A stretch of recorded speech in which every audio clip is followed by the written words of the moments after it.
भारतीय राज्य व्यवस्था एवं संविधान के टॉपिक में हम लोग जानेंगे भारतीय संविधान का विकास। तो नमस्कार दोस्तों, मैं आशीष और मैं आपको इस टॉपिक में बताऊंगा भारतीय संविधान के विकास के बारे में।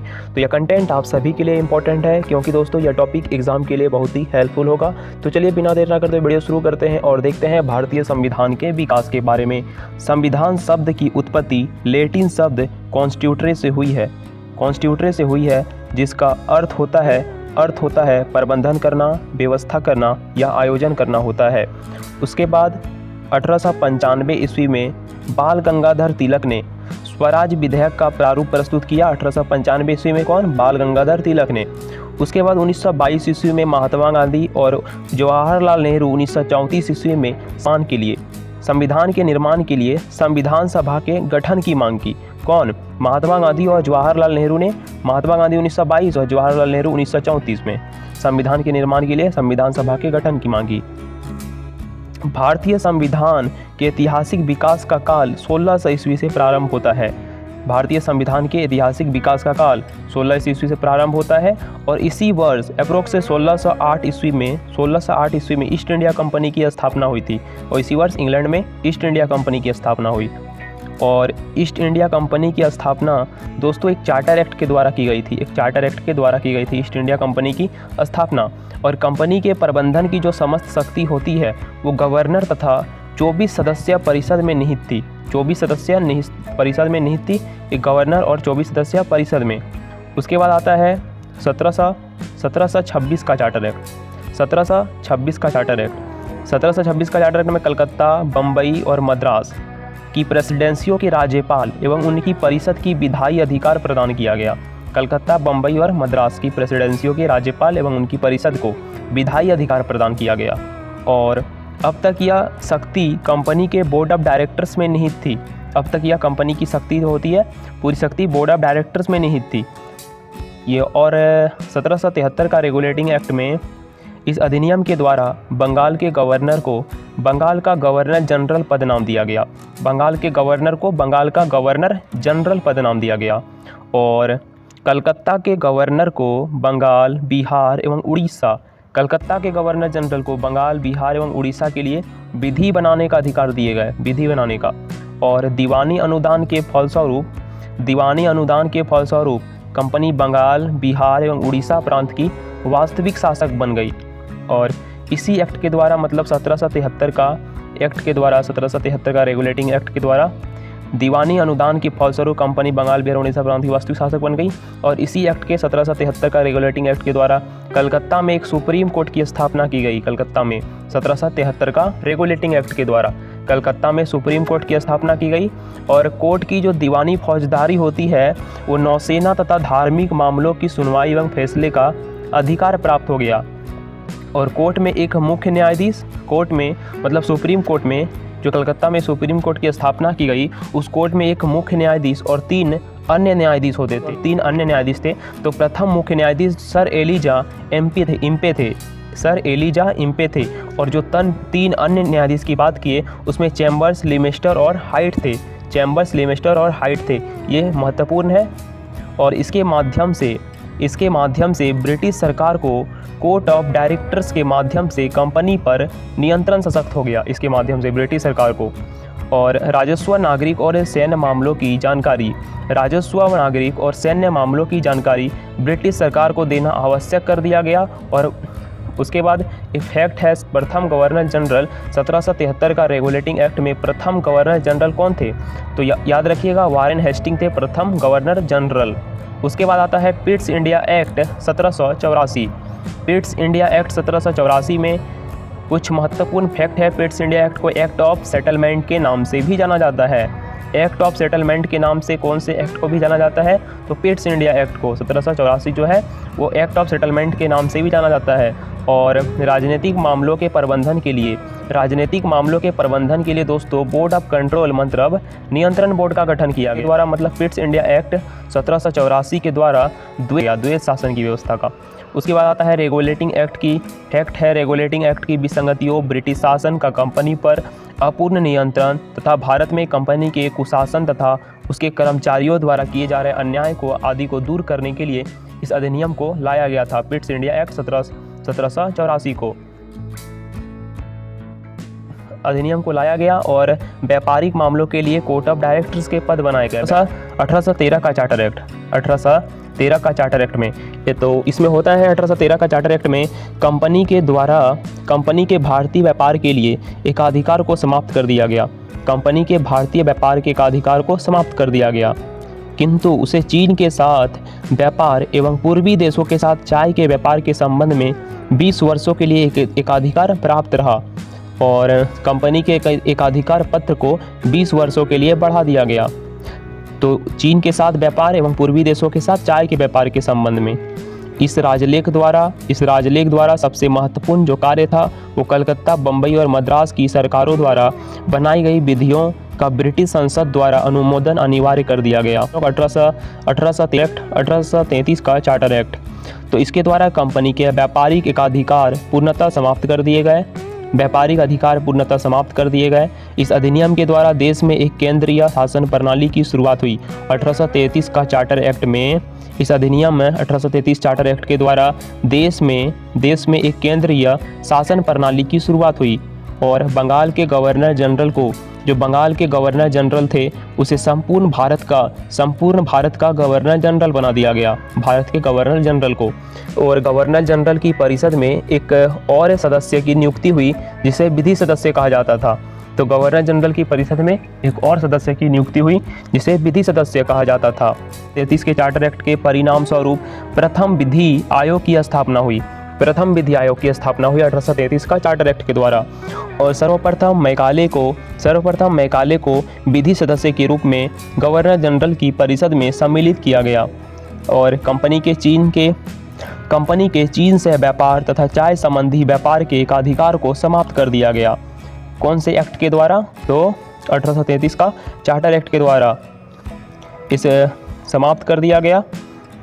ठीक है दोस्तों, और कंपनी के चाय के साथ व्यापार और चाय संबंधी व्यापार के अधिकार को समाप्त कर दिया गया।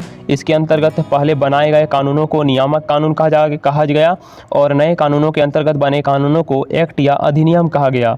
और चार्टर एक्ट 1833 ने सिविल सेवकों के चयन के लिए खुली प्रतियोगिता का आयोजन शुरू करने का प्रयास किया। प्रतियोगिता का व्यवस्था का आरंभ किया गया 1853 के चार्टर एक्ट के द्वारा और इसके अंतर्गत 1854 ईस्वी में भारतीय सिविल सेवा के संबंध में मैकाले समिति की नियुक्ति। पहली बार गवर्नर जनरल की परिषद में विधायी एवं प्रशासनिक कार्यों को अलग कर दिया गया और इस अधिनियम के द्वारा भारत के लिए एक पृथक विधान परिषद की स्थापना की गई तथा बंगाल के लिए एक नए लेफ्टिनेंट गवर्नर की नियुक्ति हुई। 1858 का अधिनियम नेक्स्ट है। 1858 का अधिनियम, इस अधिनियम के अंतर्गत होता है कंपनी के हाथों से सम्राट हस्तांतरित कर दिया गया और भारत का शासन इंग्लैंड के सम्राट के नाम से किया जाने लगा। इस अधिनियम के द्वारा मतलब 1858 के अधिनियम में गवर्नर जनरल का पदनाम बदलकर भारत का वायसराय कर दिया गया। 1858 के अधिनियम के द्वारा दोस्तों गवर्नर जनरल का पदनाम बदलकर भारत का वायसराय कर दिया गया। 1858 का अधिनियम के इस अधिनियम में 1784 में पिट्स इंडिया एक्ट द्वारा लागू द्वैध शासन प्रणाली समाप्त कर दी गई और इस अधिनियम में नियंत्रण बोर्ड और निदेशक कोर्ट को समाप्त कर दिया गया। इसमें एक नए पद भारत के राज्य सचिव का सृजन किया गया। उसके बाद आता है 1858 का भारत परिषद अधिनियम। इस अधिनियम में होता है केंद्रीय सरकार को सार्वजनिक ऋण वित्त, मुद्रा, डाक एवं तार आदि के संबंध में प्रांतीय सरकार से अधिक अधिकार दिए गए और भारत परिषद को विधायी संस्था बनाया गया तथा उसे भारतीय के संदर्भ में कानून बनाने का अधिकार दिया गया। इसके अंतर्गत कानून बनाने की प्रक्रिया में भारतीय प्रतिनिधियों को शामिल करने की शुरुआत हुई और वायसराय को अध्यादेश जारी करने का अधिकार दिया गया। जो गवर्नर जनरल का पदनाम बदलकर भारत का वायसराय कर दिया गया, तो वायसराय को अध्यादेश जारी करने का अधिकार दिया गया और मद्रास, बम्बई की सरकारों को भी व्यवस्थापिका संबंधी अधिकार दिया गया। इस अधिनियम के द्वारा प्रांतीय विधायिका तथा देश के शासन के विकेंद्रीकरण का कार्य प्रारंभ हुआ। लॉर्ड कैनिंग ने तीन भारतीयों बनारस के राजा, पटियाला के महाराजा और सर दिनकर राव को विधान परिषद में मनोनीत किया। लॉर्ड कैनिंग ने 3 भारतीयों को, ठीक है। उसके बाद 1865 का अधिनियम आता है। इस अधिनियम में होता है गवर्नर जनरल के विधायी अधिकार में वृद्धि की गई और इसे प्रेसिडेंसियों तथा प्रांतों की सीमाओं को उद्घोषणा द्वारा नियत करने तथा उसमें परिवर्तन करने का अधिकार दिया गया। 1865 का अधिनियम के बाद आता है 1869 का अधिनियम और इस अधिनियम के अंतर्गत गवर्नर जनरल को विदेश में रहने वाले भारतीयों के संबंध में कानून बनाने का अधिकार दिया गया। 1869 के अधिनियम में जो विदेश में रहने वाले भारतीय थे उसके संबंध में कानून बनाने का अधिकार दिया गया। उसके बाद आता है 1876 का शाही उपाधि अधिनियम। इस अधिनियम के अंतर्गत दोस्तों औपचारिक रूप से भारत सरकार का ब्रिटिश सरकार को अंतरण मान्य किया गया और 28 अप्रैल 1876 ईस्वी को एक घोषणा द्वारा महारानी विक्टोरिया को भारत की सामग्री घोषित किया गया। उसके बाद 1892 का अधिनियम आता है और इस अधिनियम के द्वारा सर्वप्रथम अप्रत्यक्ष रूप से केंद्रीय तथा प्रांतीय विधान परिषद में निर्वाचन की व्यवस्था की गई। परिषद के भारतीय सदस्यों को वार्षिक बजट पर बहस करने और सरकार से प्रश्न पूछने का अधिकार दिया गया 1892 के अधिनियम के अंतर्गत, ठीक है दोस्तों। केंद्रीय विधान परिषद में न्यूनतम 10 तथा अधिकतम सदस्य की संख्या 16 निर्धारित की गई। केंद्र के विधान परिषद में न्यूनतम 10 और अधिकतम 16 सदस्य संख्या निर्धारित की गई। उसके बाद आता है 1909 का मार्लेमेंटो सुधार अधिनियम। 1909 का मार्लेमेंटो सुधार अधिनियम में लॉर्ड मार्ले जो इंग्लैंड में भारत के राज्य सचिव और लॉर्ड मिंटो भारत के वायसराय थे। लॉर्ड मार्ले इंग्लैंड में भारत के राज्य सचिव और लॉर्ड मिंटो भारत के वायसराय थे। केंद्रीय विधानसभा में अतिरिक्त सदस्यों की संख्या 16 से बढ़कर 60 कर दी गई। केंद्रीय विधानसभा में अतिरिक्त सदस्यों की संख्या पहले थी न्यूनतम 10 थी, उसके बाद मैक्सिमम 16, लेकिन 16 से बढ़कर 60 कर दी गई।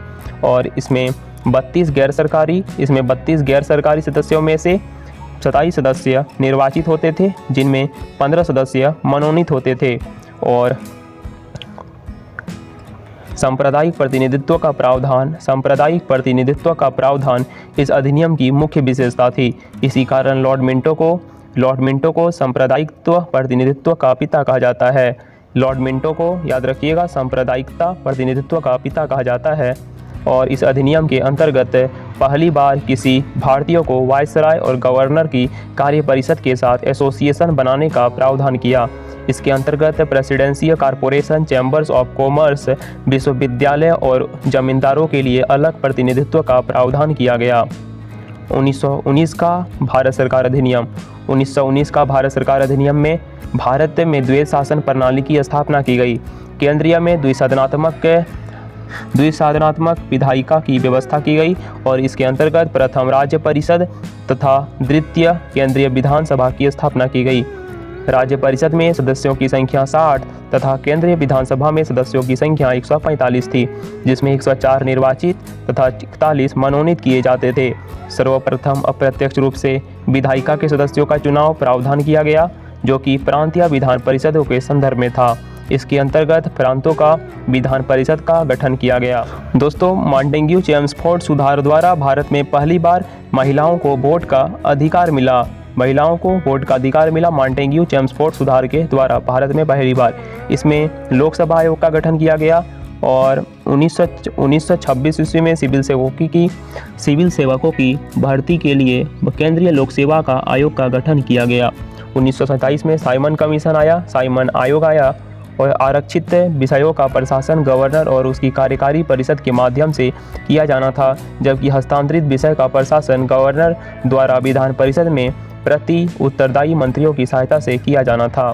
तो दोस्तों, भारतीय राज्य व्यवस्था एवं संविधान के टॉपिक में भारतीय संविधान के विकास को हम लोग पूरा किए। नेक्स्ट हम लोग देखेंगे भारतीय संविधान की रचना। तो दोस्तों, आई होप ये वीडियो आपको पसंद आई होगी और भी इसी तरह के वीडियो देखने के लिए जरूर इस चैनल को सब्सक्राइब कर लीजिए और आने वाले कंटेंट के लिए भी मिलते हैं अगले कंटेंट में। तब तक के लिए धन्यवाद। इस वीडियो को जरूर लाइक कीजिएगा।